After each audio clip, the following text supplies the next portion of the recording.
Hey, it's Roz. I'm back for another episode and want to talk about what I talked about last time, but on a personal level. So stay tuned.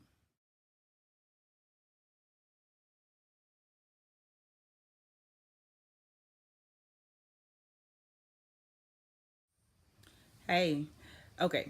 Again, I just said hey, but okay, hey again.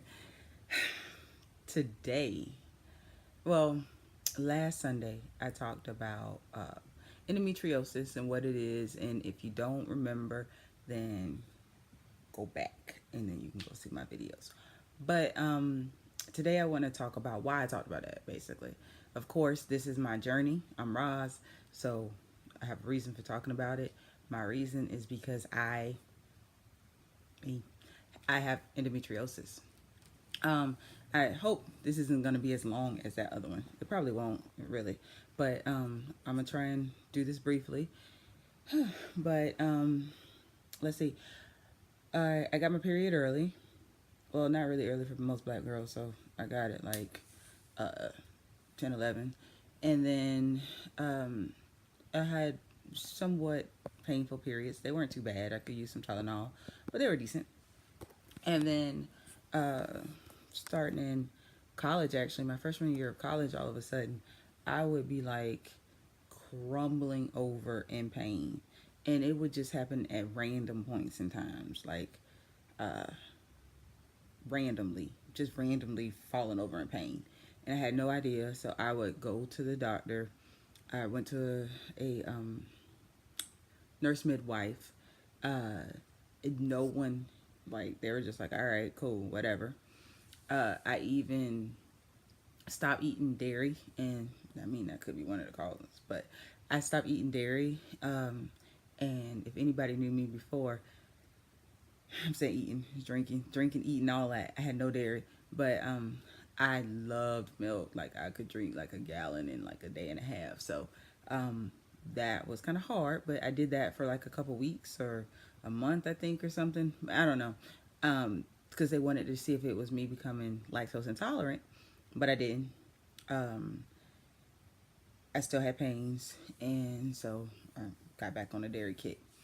So um, I was diagnosed with, I'm trying to think, I was diagnosed with irritable bowel syndrome because every time I go to the doctor, it'd be like, I swear I had this pain. I could tell you where it is, but when they push on it, there was nothing. So it's like, all right, yeah, I swear I'm not crazy. I'm having this pain. It keeps coming. And then eventually I realized that it was coming around certain times of the month, and especially like also around my period.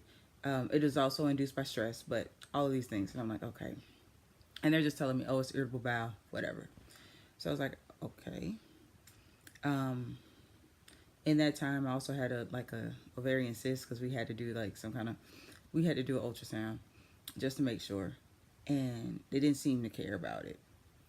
So fast forward to me graduating from nursing school and becoming a nurse in labor and delivery, I actually ended up having some more issues where my period actually went irregular, and it's never been irregular. And so I went to the doctor then because I'm one of those people where if something changes, I'm gonna do something about it. Uh, and uh, I did an ultrasound, and they found like a cyst, a fibroid, and polyps. And fibroids and polyps are inside the uterus. The cyst is on the ovaries. So the doctor was like, okay, it's an older guy, like he no longer delivered babies. He was just a GYN, and he was probably retiring soon. And we did a hysteroscopy where he removed the polyps. And I was like, well, what about the other stuff? Like the fibroid wasn't huge, and I mean, there are some studies attributing that to like hair, and I was natural for a couple of years, so maybe that's why. But like it was barely there at all. Um, but the cyst, I was like, that's on the same side, shouldn't you look at it at least or nothing? He was like, nah, cool, it's fine, go over. So when it was time for me to have a follow up, I went back for a follow up, but they canceled it because he actually had brain cancer and was having surgery or something. I was like,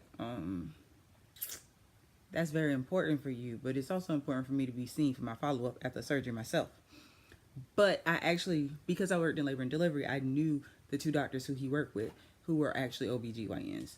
And one of them, I talked to her and she was like, okay, I'm gonna set you up. So she got me on a schedule, on her schedule, which was really booked. And I thank her for that, like for the rest of my life pretty much. But, and then, so she did this, we followed up and she talked to me and I told her how I was concerned about the cyst.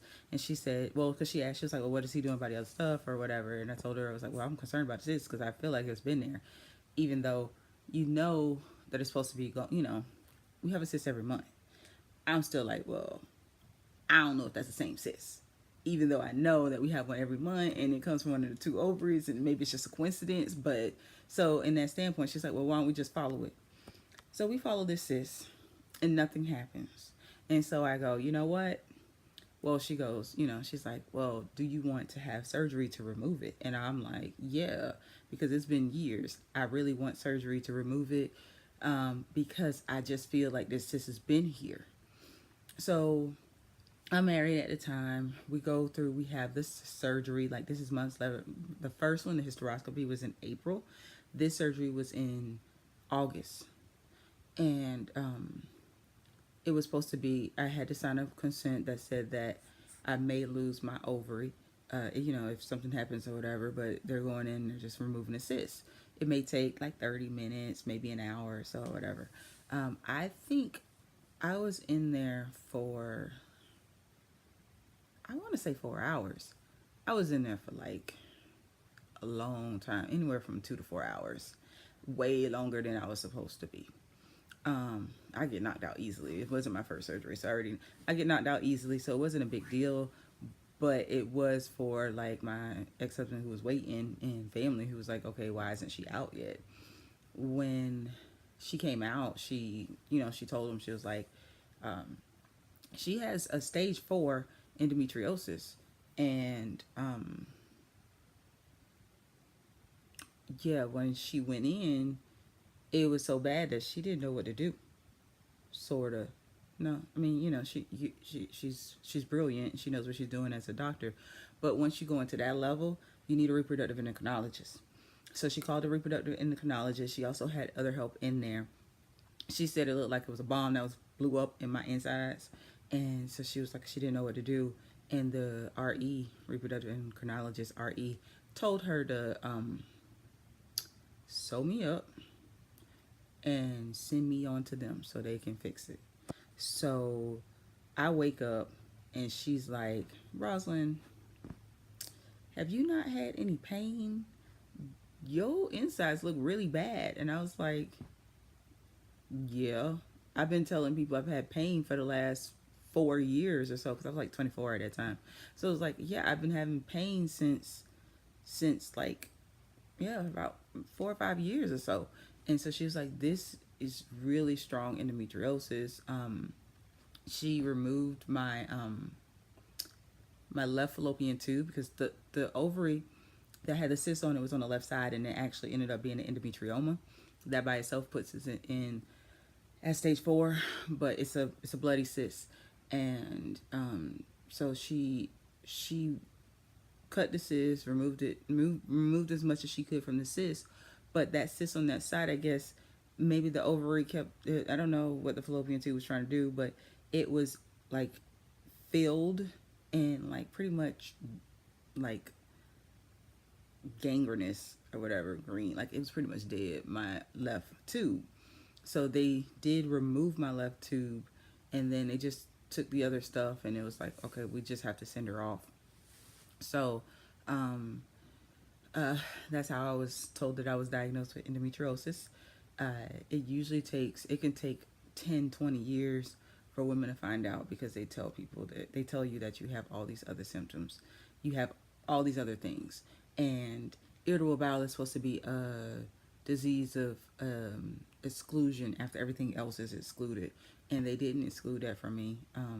Maybe they just automatically assumed because I was young. But I was not I was not sexually active at a young age. I didn't I had great skin, way better than I got right now. Even though, yeah, I had great skin. I didn't need birth control pills for anything. So, and my periods was decent.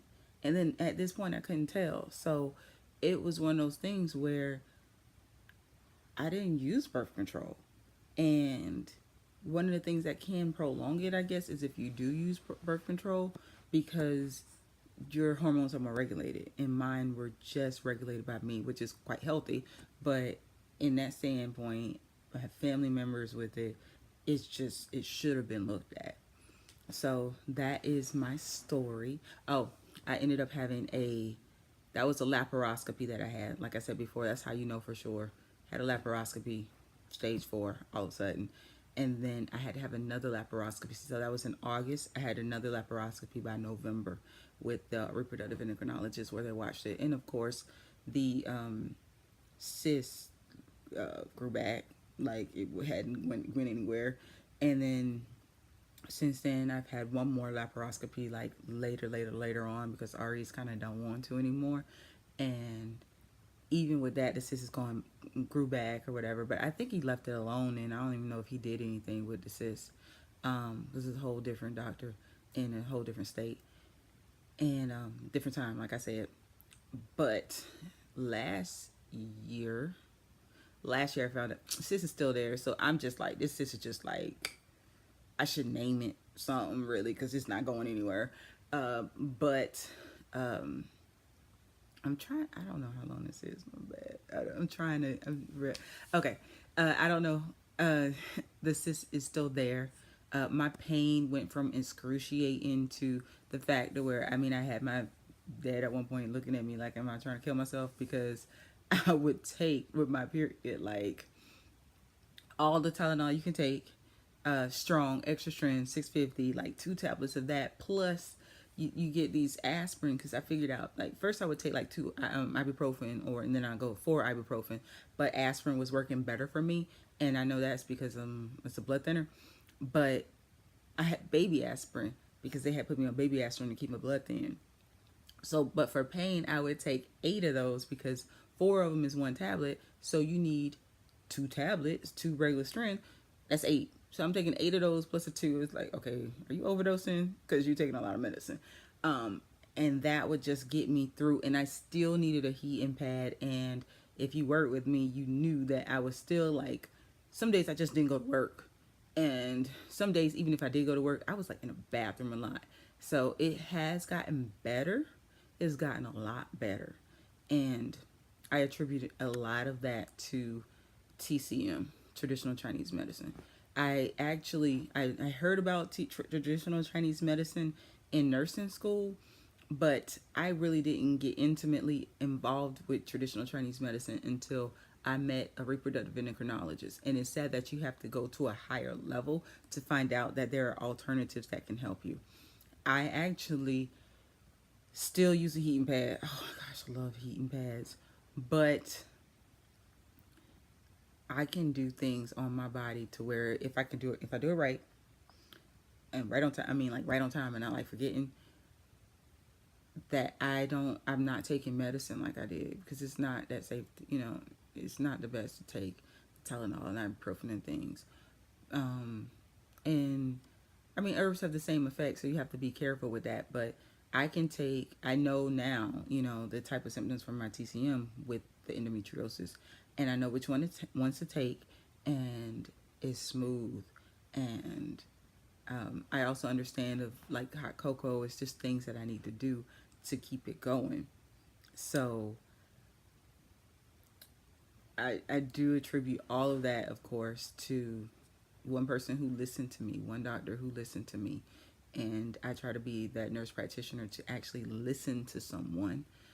But that is my story on how I found out that I had endometriosis. I usually don't say this because I've been trying not to, but I am going to say it. Like, comment, and share, because I actually just fixed my thumbnails and stuff, and I'm quite excited about that. And I would like to change my stuff, but it's cool. It's almost been a year since I started doing this, And I know I've like paused certain times when I'm trying to get this momentum. I'm still doing that. And I mean, it took me almost a year to figure out the thumbnails, but I'm still going slow and steady. So follow up with me. I'm going to try at least do this at least once a week. Like, comment, share. Love you. Bye.